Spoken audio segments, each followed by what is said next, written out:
For antiwar.com, I'm Scott Horton. This is Anti-War Radio.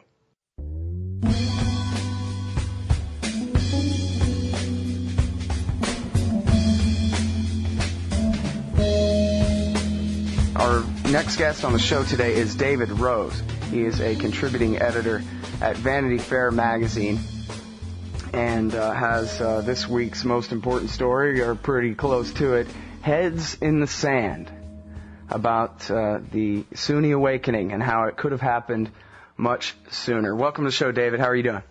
I'm fine. Great to be here.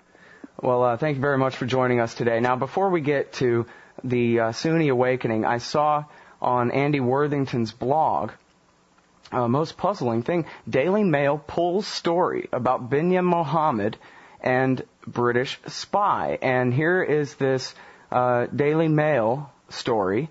MI5 used Muslim 007 to turn British torture victim in Moroccan prison. This is about the famous Binyam Mohamed, who was tortured into pointing his finger at Jose Padilla, of course, and is now in England and is the center of so much controversy. And yet this article isn't by you. It's by Vanessa Allen. Apparently your article was pulled from the Daily Mail and replaced by one, I guess, missing a bunch of paragraphs. What happened here? Actually, I don't think it's anything very sinister. I did a piece for the Mail on Sunday, which is it's the sister paper of the Daily Mail. It's in the same building. It's owned by the same company. And I did a much longer article which broke this story, and then the Daily Mail followed it up. And I think all that happened was that whoever it is that runs the website, by mistake, when the Daily Mail did their follow-up story on Monday, put her story on the website and forgot to leave mine on too. So I think it's just a technical error which is going to be addressed, actually, because, I mean, to be fair to the Mail on Sunday, they have supported me very strongly in investigating Binyam Mohamed's case, and I've been able to write a great deal of stuff about what happened to him, including, of course, a 5,000-word interview when he was released from Guantanamo. Mm-hmm. Well, I'm glad I was able to give you an opportunity to clear that up. And now, so tell us about this story here, who's the Muslim 007, and what's the importance of this to the Binyam Mohamed story?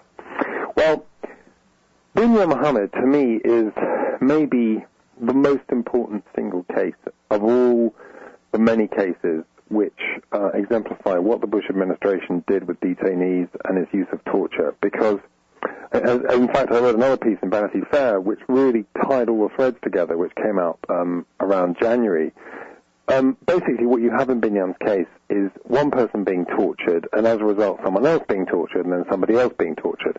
It all starts with Abu Zubaydah, who was arrested in Pakistan, we now know waterboarded 83 times, and he comes up with this crazy story that Binyam Mohamed was going to build a dirty bomb. He'd never actually heard of Binyam Mohamed or met him, but his name was fed to him. Binyam Mohamed had been arrested because he had the wrong passport trying to leave Pakistan.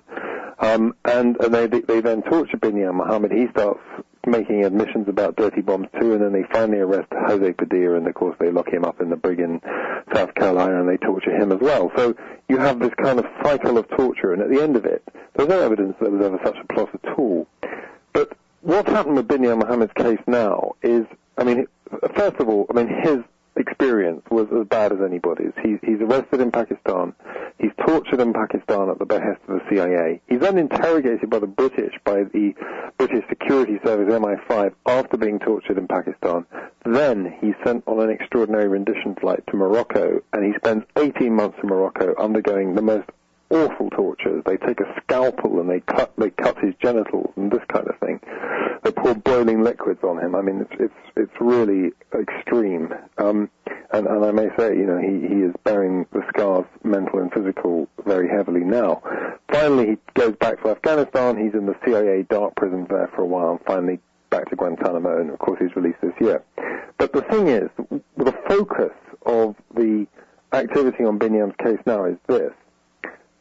When he was still in Guantanamo, his lawyers were trying to get discovery of documents which showed what had happened to him. There's a whole bunch of documents, at least 53 or 54 CIA documents, which have been now disclosed to the British court, which are frank statements of exactly what happened to him. Now, these documents are classified, But what happened when the action to try and get these documents or discover these documents was in progress before his release, of course his release made all this moot, was that the British court, the British High Court, wrote a 7-paragraph summary of the CIA's admissions as to what happened to Binyam Mohamed.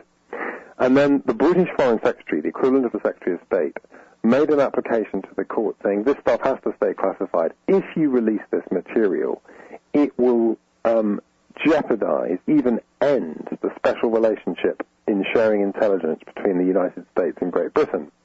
Well, at this point, the judges invited submissions from the media as to whether they should keep these paragraphs secret. And in fact, I made a submission, and I said in my submission, well, whatever the Bush administration might have done, this is, early in January, the Obama administration is going to be different because it's going to have an avowed different policy on torture. The president or the president-elect at that time has said he will close Guantanamo, so he's going to have a much greater attitude to openness.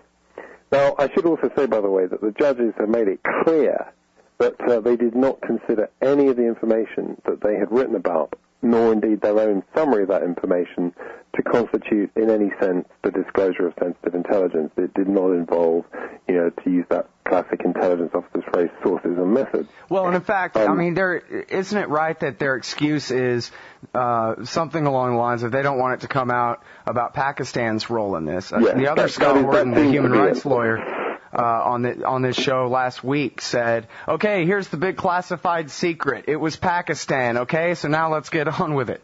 Yeah, and we all know that. He was tortured in 3 countries. He was tortured in Pakistan, he was tortured in Morocco, he was tortured in Afghanistan. Pakistan was just the first in line, but, and of course, all on the orders of the CIA. Anyway, the crazy thing now is that, the British government's lawyers have presented this document, a letter, which they say is from the Obama administration, which repeats this threat, saying that if this court, despite the fact it's an independent court in a sovereign ally country, if the court discloses this stuff, then it will terminate its intelligence sharing relationship with the British government, which of course is crazy. I mean, Britain supplies a huge amount of intelligence to the US, including all its signals intelligence listening capability in the Middle East. With Britain has this listening post in Cyprus. This is fantasy politics. But here's the thing. The focus this week, in fact on Friday, is a hearing because what has happened is that the letter from the Obama administration is redacted, and we don't know which part of the administration it comes from. We don't know who signed it, and there are huge missing paragraphs. So myself and other media organizations who are represented by lawyers and Binyam's own lawyers are going to court on Friday, and we're going to say to the court, you have to at least tell us who has signed this letter. This is crazy. We don't know if this has any status. Has this come from the Secretary of State, Hillary Clinton? Has it come from the Attorney General? Who signed this letter? Who's making this threat? And of course, there are a lot of people on the Hill. For example, Congressman Bill Delahunt, the chairman of the Subcommittee on Human Rights, is extremely concerned about this and has already written to the Secretary of State saying that the American government should drop its objection to the release of this material immediately because it's very important that it sees the light of day. Now, the Muslim 07, just to go back to your original question, this is the latest development. I think... Well, hang on right there. Actually, let me stop you there, David. Sure. We'll get back to the 007 thing in a second, but I want to emphasize, if I understand you right and what I've read about this in the last couple of weeks correctly, and Glenn Greenwald, I think, posted some of the unredacted portions of this letter, the pictures of them on his blog at salon.com.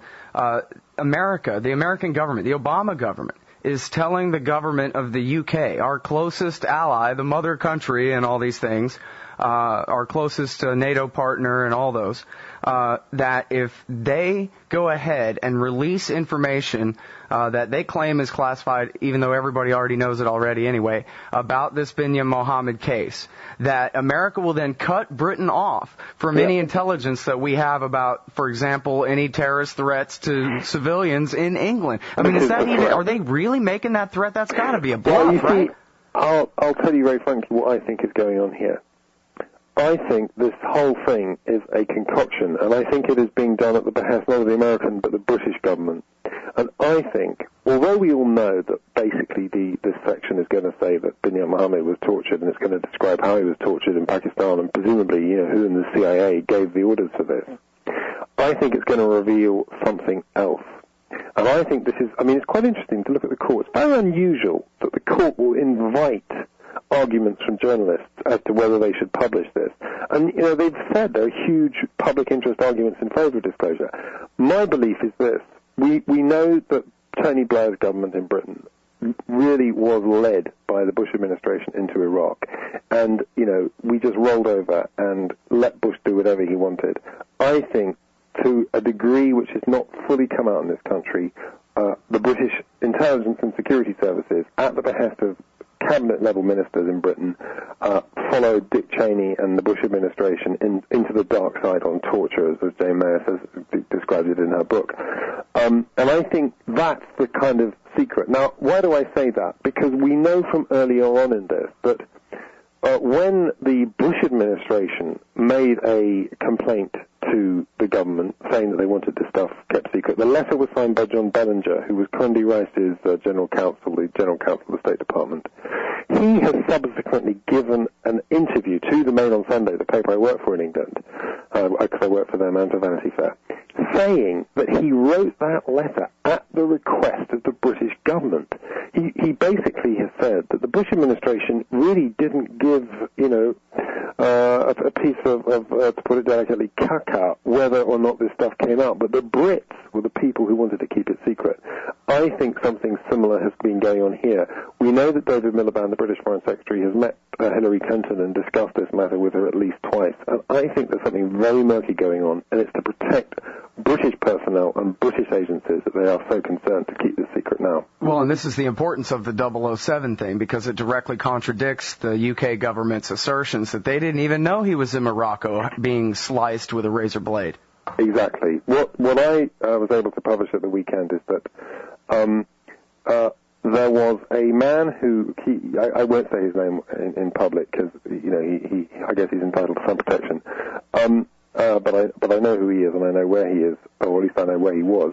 There was a man who knew Binyam Mohamed from London who had in fact helped him when he first planned his fateful journey that took him to Pakistan in 2001, who was at the same mosque as him. And when he was in Morocco, he'd already been undergoing torture in Morocco for about 6 weeks. This man is suddenly brought to see him by the Moroccans, but he's clearly been brought there by the British. And he says to Binyam, just cooperate, become an agent, come and work for the British Security Service like I am now, and this torture will stop. If you want your agony to end, just let yourself get flipped. Now, if that was just Binyam Mohamed's word, we would be somewhat leery of relying on it. Although I have to say that everything Binyam Mohamed has said over, going back to 2005 when he was first able to meet a lawyer, has as far as it's been possible, it has checked out completely. Down to the dates when he was flown to Morocco. No one knew he'd been to Morocco. There was no proof until we found the flight logs that showed, there was a CIA plane that had taken him to Morocco on that date, and then another one on the date he said that took him to Afghanistan. So I think he's a very truthful man. But there are now 3 more witnesses who have come across this same guy in detention in Afghanistan. And they're all saying the same thing, that this guy is being interrogated, and, he was far more involved with Al-Qaeda or terrorism than any of these other detainees. Binyam Mohamed, he had a heroin addict. The idea that Binyam Mohamed was some kind of master terrorist is ludicrous. But this guy was actually fighting with Osama bin Laden and the last remnants of Al-Qaeda's, the last stand in the Tora Bora caves, and then fled across the Afghan-Pakistan border at the end of 2001. And then he's captured, and people fight. These 3 different witnesses come across him in different places in Afghanistan, and then suddenly they say the Brits come along and they take him away. And when others go to Guantanamo, he disappears somewhere else. And then other people have found him, have come across him again in Britain. And here's the thing. He's behaving in a very strange way. And, there's one occasion, which in fact I didn't write about in my story, so this is the first time I've told this.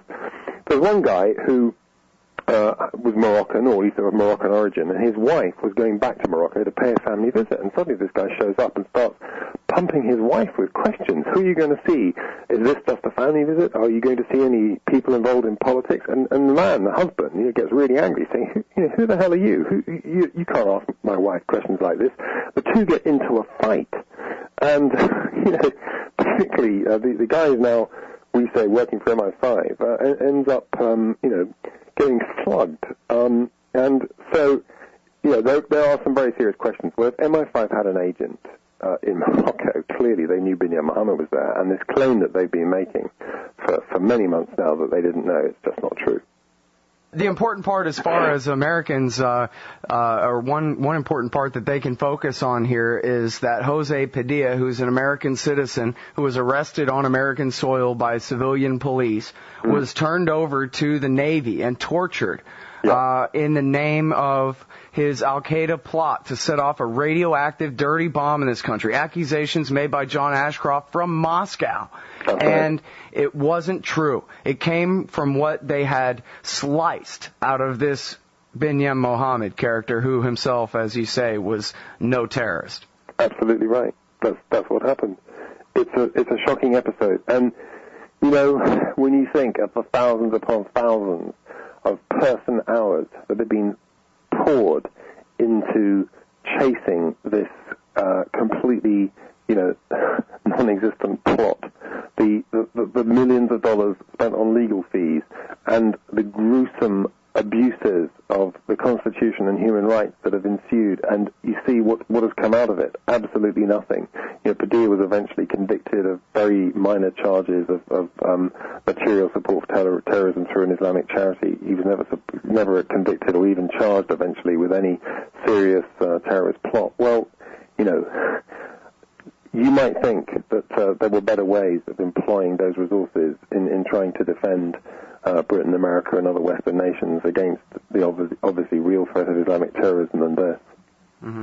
Well, now, in England, the discussion, as far as I can tell from reading y'all's papers all the time, I don't see much, let's just look forward, not back, and let's not criminalize policy differences. There seems to be some kind of actual criminal investigation. Do you expect that will go anywhere?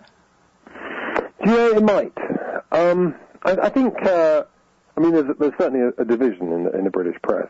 And among British politicians. I mean, some people take the view that you just expressed, but I think there is some very real concern and anger in other circles that people must be held accountable for this.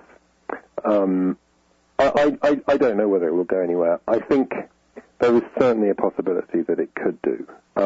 What we also do know is that one of these MI5 officers who's deeply involved in this case, his credibility is already shot to pieces because, very humiliatingly, just about 3 weeks ago, the government's lawyers had to write to the judges who've been involved in all this, who have to make the decision whether to release this material, admitting that the witness statement that this guy gave on oath last summer was inaccurate. And when he claimed that MI5 had no contact with the CIA over Binyam Mohamed's case after February 2003, this was simply wrong.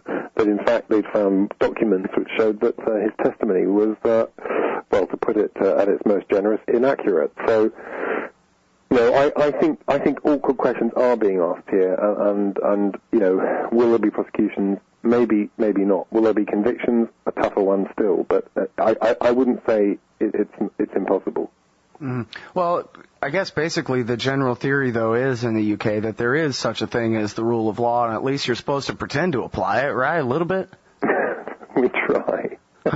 I'm sorry, we just don't have that here. It's an alien, foreign concept from across the ocean to me. Well, there are many flaws in our system. There are flaws in your system. I think they're not necessarily always identical flaws. I mean, state secrets privilege is pretty terrible, and both the Bush and Obama administrations attempt to use that, of course, are dreadful. But but you guys have your Official Secrets Act. So not as bad as it used to be. They changed it a few years ago. Yeah, it's got a lot less draconian, and in some ways, it's easier to get stuff, but in other ways, it can be harder. One of the great things about America is that, once officials retire from these agencies, they can speak quite freely, or relatively freely. They can't divulge classified information, but, they can talk with considerable freedom about what happened.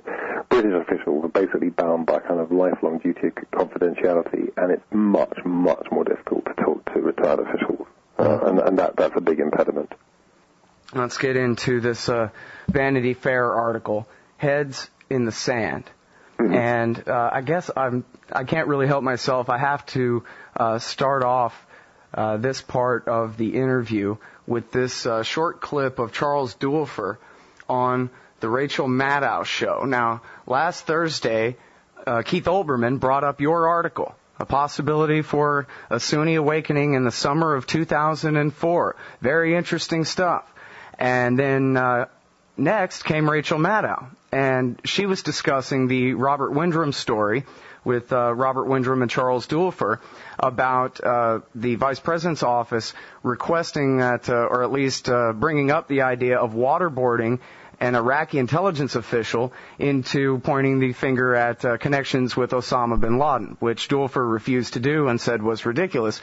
But he also, I think, made a great scoop for Rachel Maddow on her show Thursday, which she apparently failed to recognize that not only was there a chance at a Sunni awakening in the summer of 2004, but in the summer of 2003. Let's listen to Charles Duelfer here for just a moment.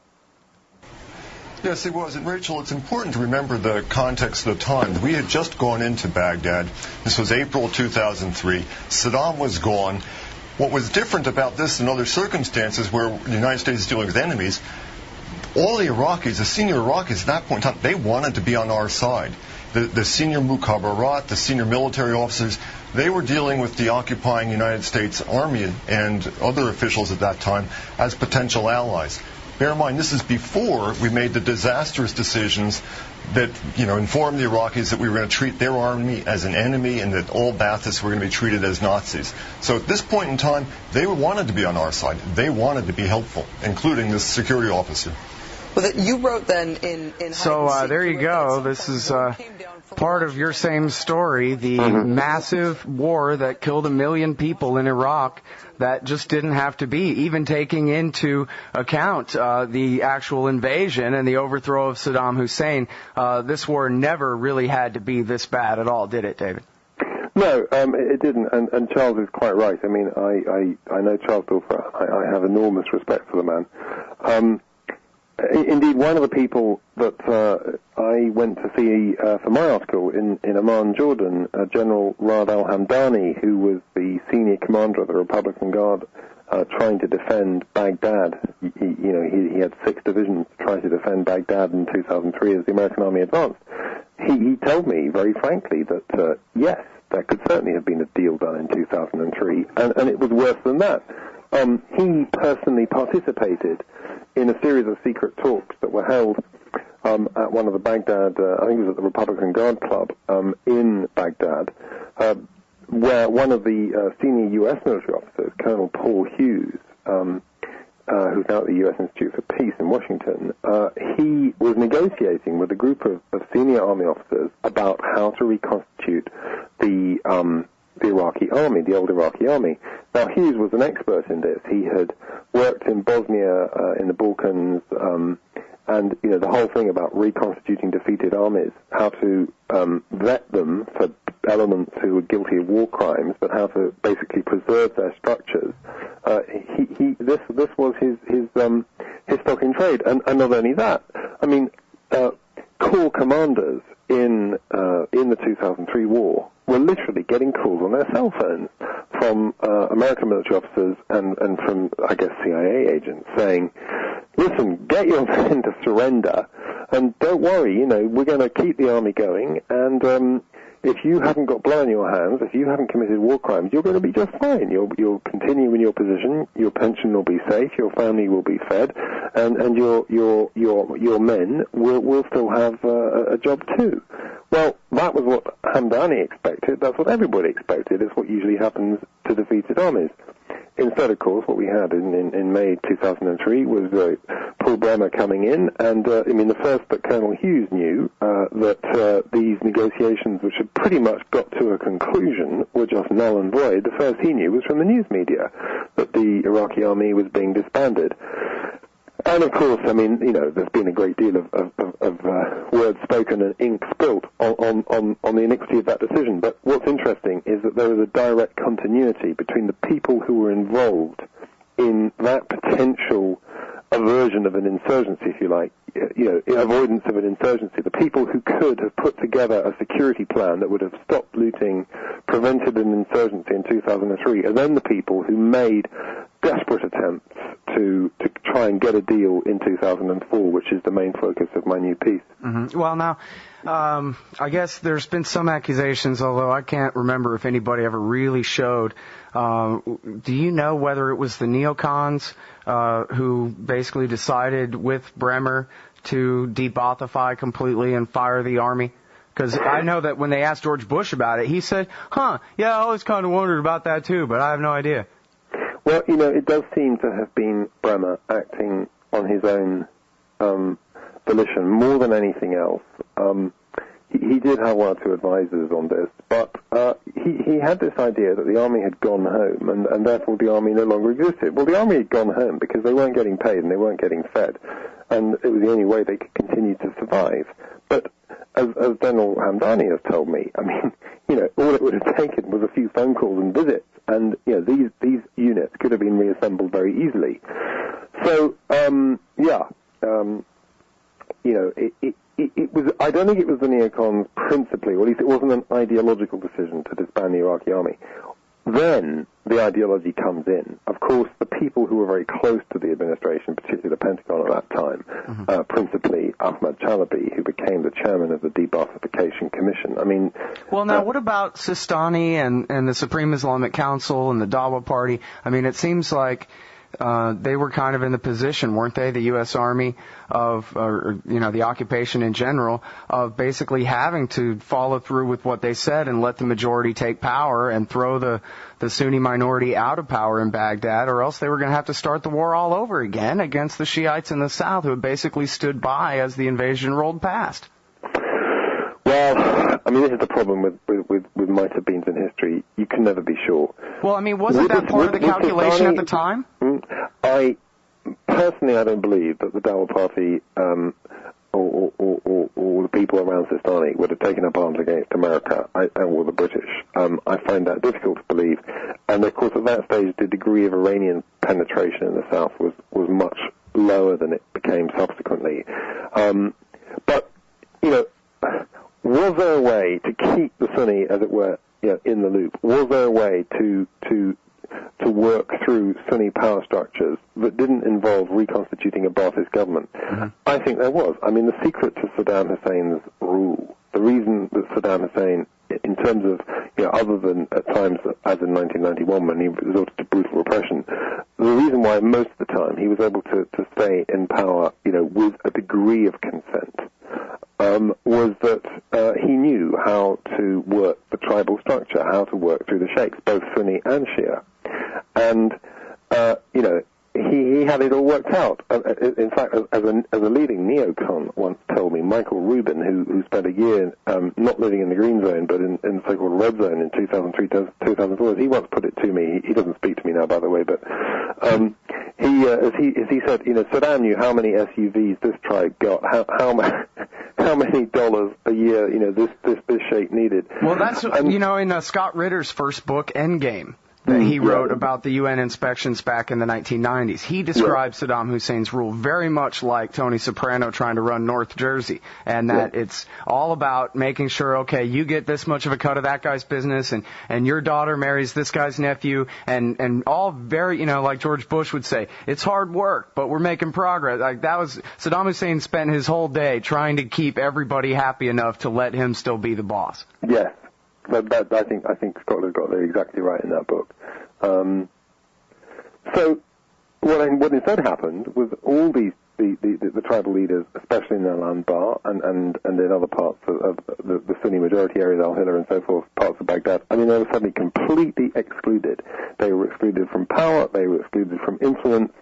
They were regarded as Nazis, as Paul Wolfowitz said on a number of occasions in public, and as he scrawled on memos which advocated reaching out to the Sunnis from the autumn of 2003 onwards. He would not entertain this kind of outreach effort. The idea of something such as became eventually, in 2007, the Sunni awakening, was completely anathema to that neocon view. And you only have to read Doug Fife's book to see that. I mean, they regarded ending Sunni influence in Iraq as one of the most desirable objectives of the whole invasion. And, they did have, I think, this extraordinarily strange view that, Shia was the way to have a kind of Muslim renaissance, to lead Muslim nations through to a kind of reformed religion which would be more democratic and more akin to Western values, was through encouraging the Shia, which...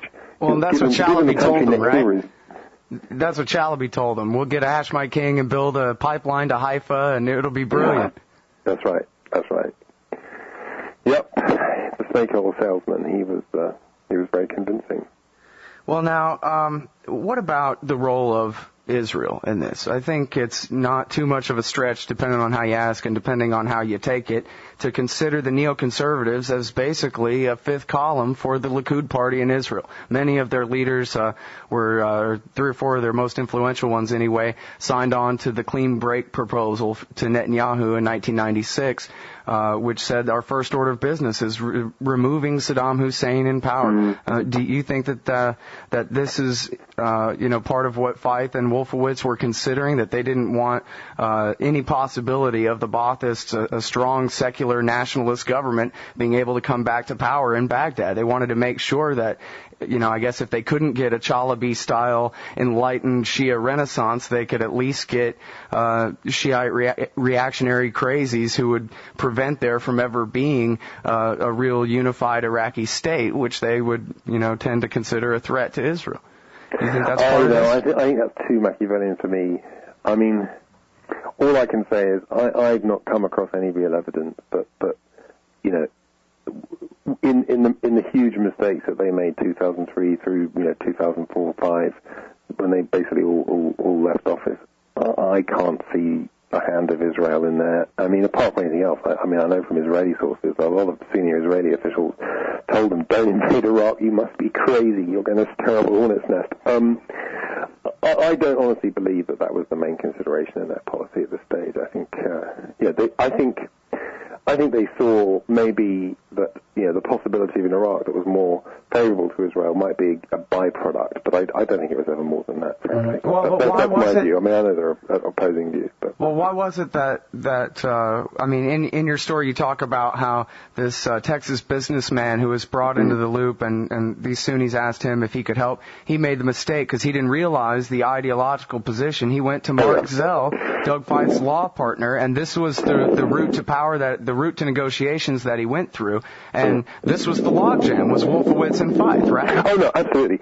I mean, and of course, at this point, Zell was running a law firm which was largely based in Tel Aviv. I mean, the thing was that Wishkamper is this Texan businessman, lives near Amarillo, and he's got huge agricultural business, exporting very high quality seeds and agricultural equipment all over the world. And because of that business, he comes into contact with this remarkable man, Talal Al-Ghoud, who's a leading Al-Anbar sheikh, who approaches him in late 2003 when he comes through Amman and invites him to dinner and says, you've got to help us, you've got to get us contacts in the Pentagon, you've got to get us some influence.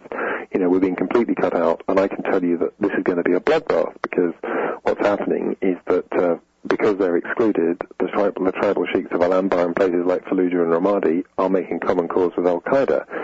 They don't really have common interests with Al-Qaeda, but they are now so full of hatred for America that they are prepared to work with Al-Qaeda. And of course, at this point, Wishkamper is relatively naive, and he has some way into Mark Zell, and he knows that Mark Zell is Doug Feith's law partner, and he has very little idea of the ideology that's driving Doug Feith, or what neocon ideology in the Pentagon meant at that time. So he approaches Zell, and of course, the last thing on earth that Zell wants to do is get him a meeting with Feith or Wolfowitz to discuss outreach to the Sunni. So he actually I mean, it's a shocking little subplot to this. He actually paid Zell some money to try and get meetings, and then Zell, of course, completely failed to do anything. So he then managed to make contact with a much more productive official, namely Jerry Jones, Special Assistant to Donald Rumsfeld, the Defense Secretary. Well, and you say in your article that as Rumsfeld was going on TV and saying, well, these guys are all terrorists and dead-enders and Saddam Hussein lovers and all this, he was actually sending out memos saying, hey, let's work out a deal with these Sunni insurgent types, but he had outsourced the war to Wolfowitz at that point? Well, I mean, James Cladd, who's another on-the-record source in in the story who played a personal role in these events and later became the Deputy Assistant Secretary for South Asia in the Pentagon. He said, the way he puts it is that, Rumsfeld saw himself as this kind of historic reforming defense secretary, this full spectrum defense secretary who wasn't just about fighting one war here or one war there, but about completely reforming the entire American fighting machine. And so the details of what was going on in Iraq, he did to a degree outsource. However, there is, as you say, this contradiction that while he was in public decrying the insurgency and implying that, he regarded them as indelible terrorists who could not be spoken to under any circumstances, he was in fact responding quite favorably to memos coming up through the chain of command to him, recommending just that kind of outreach. What seems to have happened is, although he did entertain these negotiations very favorably, and although he personally knew exactly what Jerry Jones was up to and approved and authorized it, I think he also made a quick political judgment when it really came to a head in the late summer of 2004, when there had been this very direct approach from the leaders of the insurgency to this group of Americans who were leading this outreach effort, and it had attracted the support of very significant figures such as Lieutenant General James T. Conway, then the commanding general in Iraq. I'm sorry, the Marine Expeditionary Force general, not the overall commanding general. Rumsfeld realized that higher-ups in the administration regarded this with implacable loathing, and he was in this position where he was kind of caught in the middle. Feith and Wolfowitz were basically running the war and regarded it as anathema, and then so did Cheney and Bush, and indeed Condi Rice, and he just felt, well, there are some battles you can't win, and so he withdrew, and the thing got nixed. He let it get nixed. Well, and apparently the Powell faction at the State Department agreed, and Dick Armitage came out against this also. Yes, he did. I mean, it does seem to have been a tragic misjudgment by Dick Armitage here. I mean, how much did he really know about it? How much did he approve? But yeah, he seems to have been implacably opposed to it. And his opposite, I mean, maybe, Rumsfeld was very close to Armitage. I think he probably saw Armitage as a potential ally, and he wrote to Armitage saying, can you come on board here? Can you use what influence you have? And Armitage, read what was being suggested and said, no, under no circumstances, I want nothing to do with this. I regard this as a dreadful mistake. Mm-hmm. And you quote the special assistant to Donald Rumsfeld, Jerry H. Jones, as saying that the delay, because of course this is the so-called concerned local citizen awakening movement that they ended up going along with eventually anyway, the delay cost 2,000 American lives and uncounted tens of thousands of Iraqis died. Shortly after this thing broke down was the re-election of Bush and then his triumphant attack on Fallujah, which there's a great movie that just came out actually called The Road to Fallujah, which features Nir Rosen and Dar Jamel both explaining how all the refugees from Fallujah went and displaced a bunch of Shia, and then they were refugees to Shia neighborhoods and displaced a bunch of Sunnis. And all of a sudden this, and you had Rumsfeld go instead with this El Salvador option to use the Shiite death squads to hunt down the Sunni leaders and so forth, all of which precipitated this massive civil war. Yes. I mean, again, might have beens in history are always, by definition, you can never prove how great the missed opportunity was. But as James Cladd puts it, there were some critical turning points in Iraq where the road not taken really might have produced a very different outcome. One, of course, was letting the looting happen.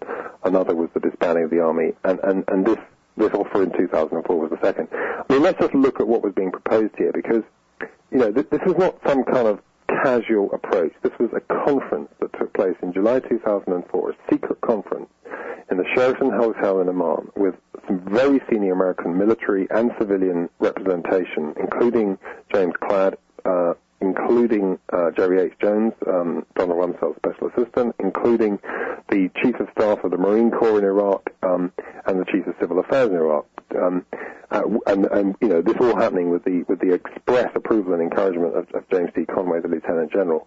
So, there they are meeting with the cream of the Sunni sheiks in Iraq, and these guys guys are saying to them, we are not your enemy. You should not be fighting us. We should not be fighting you. And they introduce them to a man called Dr. Ismail, who is from Fallujah, who has credible claims to represent all the principal Sunni insurgency groups, and presents a list of demands that are really at that time very benign. I mean, they are about stopping aggressive American patrols in Sunni neighborhoods, and rounding up detainees willy-nilly, and encouraging economic development. I mean, they're things that should have happened anyway as part of the Reconstruction policy. So that's the first part of the offer, and then a couple of weeks later, there's this second meeting with very senior military officers, with General Hamdani, the guy who had been a Republican Guard commander, and he's got this fully worked out and budgeted proposal for actually something that was far more formal than the eventual, Sons of Iraq awakening militias that did get stood up in 2007. He's saying we're going to have a force. It's going to be initially 5,000 strong. It'll be led by former Sunni military officers up to the rank of general. It will be fully accountable to the Iraqi Ministry of Defense. It will eventually be absorbed into the regular Iraqi army. It'll be supplied with American weapons, and then it'll be trained by American trainers. And it will go after terrorists. It will promote stability. It will impose security, and it will drive out Al Qaeda. Well, I think there are two levels of tragedy here in the fact that this was never tried. The first is what you have already said, that, because it got so bad, it wasn't just that, the insurgency carried on and they carried on attacking Americans. I mean, Iraq descended into a sectarian bloodbath, ethnic cleansing of entire neighborhoods and religious killings on a truly horrifying scale. None of that might have happened, and the fact that it did happen, of course, has made it all the more difficult to reach any kind of lasting settlement. The second thing is that potentially what was being proposed then in 2004, before all that violence had happened, might have been a lot more stable than what did happen finally in 2007. I mean, we're seeing signs now of that Sunni awakening breaking down. The government of Nouri al-Maliki has not been paying the militias. There have been people defecting. There are reports, especially in the New York Times, of leaders of the Sunni awakening defecting back to the insurgency, making common cause with al-Qaeda again. If this force that Rad al-Hamdani had proposed in 2004 had been stood up, and if it had, done the job it could have done then, arguably it would have been a much more stable solution, much less prone to the kind of gangsterism that the Sunni awakening, when it finally did happen, has been characterized by.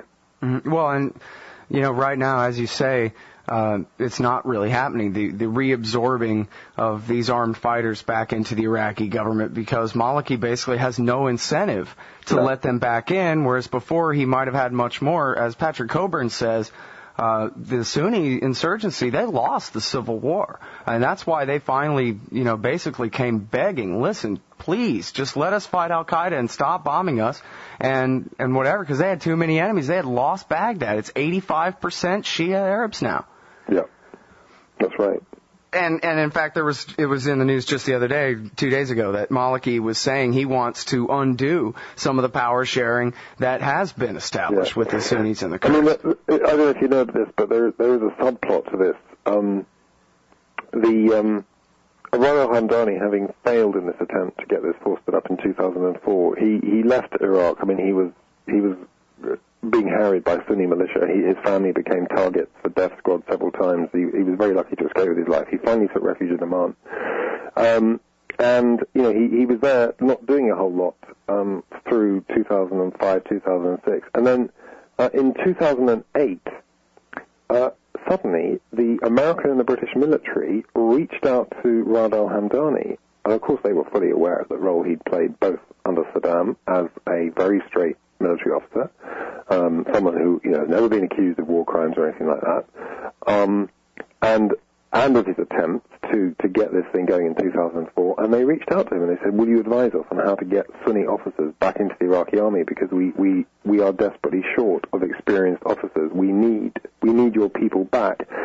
And he was flown on an American military plane from Oman back to Baghdad about at least 4 times in 2008 for multi-day conferences that were held in both the British and in the American embassies with high-ranking officials of the al-Maliki government, and chaired by Ryan Crocker, the American ambassador. And the amazing thing is that there was actually a written agreement, of which I have a copy, between Hamdani and two other generals who negotiated with him and the al-Maliki government, which set out the terms for allowing Sunni officers back into the Iraqi army, for repaying the years of lost pay, which they of course never got, and for restoring their full pension rights. And this agreement has simply not been honoured. The al-Maliki government has now made it clear that it doesn't want these people after all, and despite the pressure from both the US and the British, they're making clear that they don't consider there is a place for people like Hamdani in the Iraqi army anymore. So, again, what might have been quite a promising initiative in terms of restoring stability appears to be running very rapidly into the Mesopotamian sands. You know what's interesting about this too, all the emphasis on, by me, on the neocons and their role in this. A lot of this story, in a sense, would seem to fit, wouldn't it, with the more James Baker, Richard Haas kind of old foreign policy establishment view that what ought to happen is Iraq ought to be split into thirds. It really, I guess from that point of view, the so-called cleansing of Baghdad is progress toward having a weak central government and autonomy. And even if you assume their best intentions that this will keep things more peaceful over the long term, it seems like it would kind of make sense to think that, well, maybe the neocons really started losing influence and the old school foreign policy establishment took over and said, let's go ahead and let them all be divided up by this violence, and then we'll build some walls and pacify the place a different way for the long term. Too much? Well, I guess that could be right. I suppose, American influence is now waning in Baghdad. But, it doesn't seem good for the immediate future or the medium-term future. It looks like, the kind of violence that we saw in 2006 may be on the way back.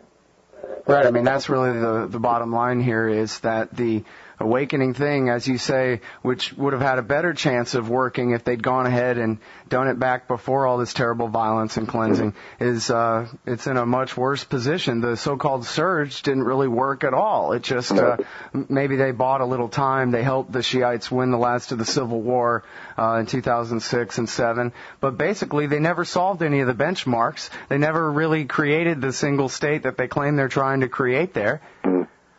Well, and the other thing here is that each had been done the way that it was being suggested in 2004. The people who would have been putting this thing together at a sort of Sunni national level, as it were the people who really understood the tribal structures. There were people who were very high up in the tribal structures. They knew who was a real sheikh and who wasn't.